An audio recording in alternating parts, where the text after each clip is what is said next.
Today was a long day in Parliament. We just concluded a very hectic session, and I want to appreciate the leaders who joined me and are flanking me and surrounding me in this late afternoon press on the 4th of September 2024. Today, I want to announce that we've had Speaker announcing to the country the sixth VONC motion lodged by the opposition was successful this time around. So we offer our commendations to the opposition for eventually getting it right. Our government has sufficient numbers. Yesterday or this morning, we would have removed the Honorable Secretary Saveta from the Private Business Committee, but we choose not to. The combined body of leaders that I share caucus with, we made an absolute resolution that the constitutional processes of our country must be respected.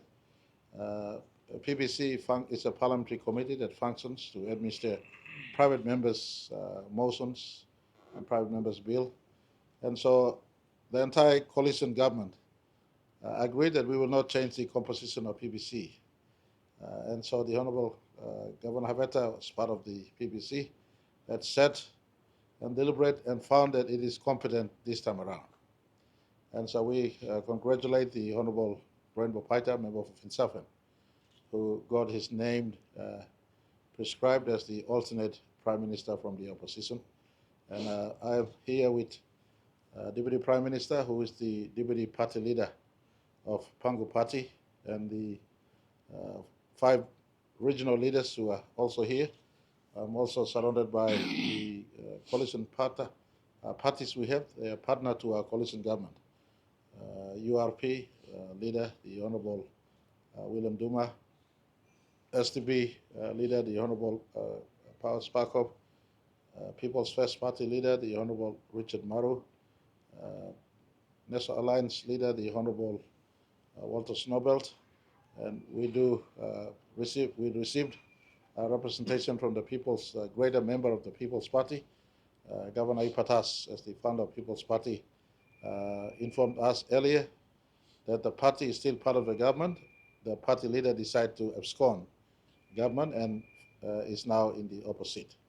But the greater majority of the party, which is 3, remain as part of our coalition. And so all in all, our coalition government will come to Parliament tomorrow knowing very well that the motion will be placed on notice. That's a due process. And as Section 130 of our Standing Order requires, that when it is on notice, Parliament is then adjourned for 1 week. And so that was the reason why you saw us sitting through late today, just to dispense some of the government businesses, because Parliament will then be rising tomorrow. I want to inform our country, members of our coalition and under Pangu Party-led coalition have continued to give support to Pangu Party, and we in Pangu Party are humbled by their continuous support.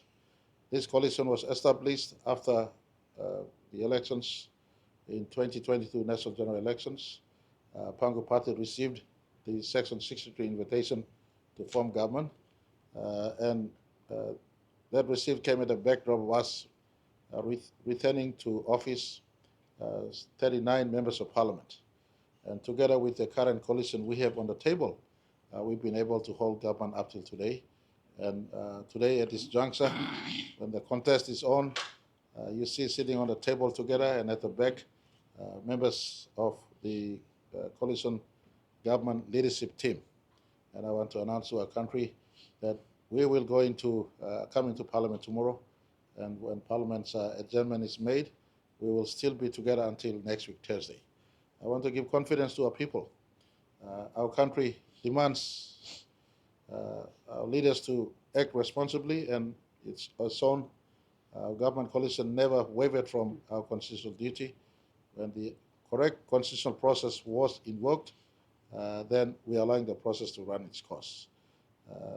This time around, we ask our people throughout the length and breadth of our country that national unity must be maintained, peace and harmony must be maintained, allow leaders to exercise their constitutional duty. Our leaders will be having an opportunity to come back the following Thursday from tomorrow and decide on whether the motion is in the affirmative or the motion is negative, meaning that when the vote is taken, if the coalition maintains our majority number, which is above 58, then government is still in office. If the number is lost and majority is lost, then government is lost next week, Thursday. That's a due process that is coming up. I want to give assurance to our country that our coalition is not insecure. We are secure in ourselves.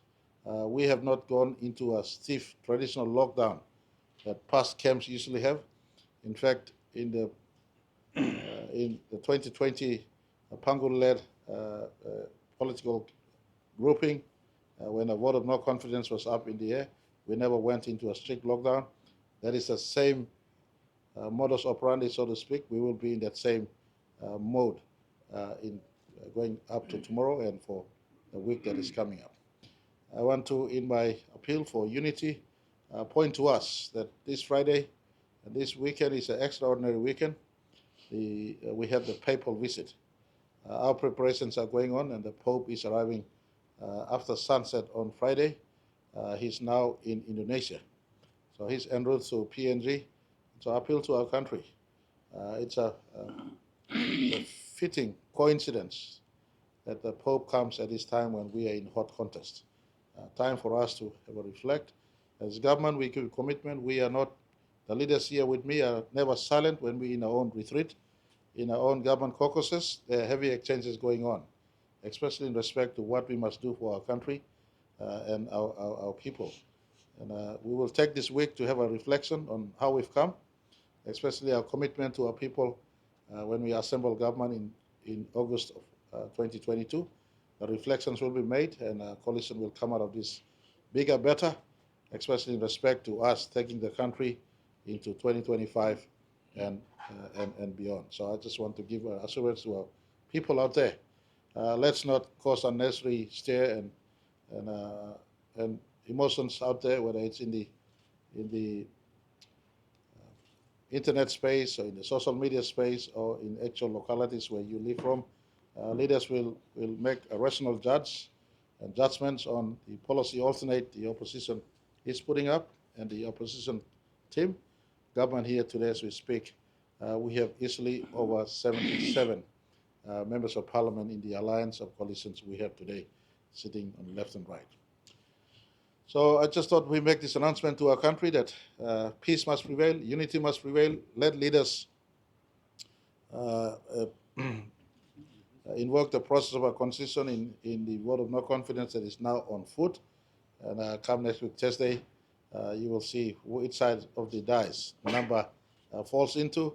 On this side, we bring to you right now 77 members of parliament in our coalition.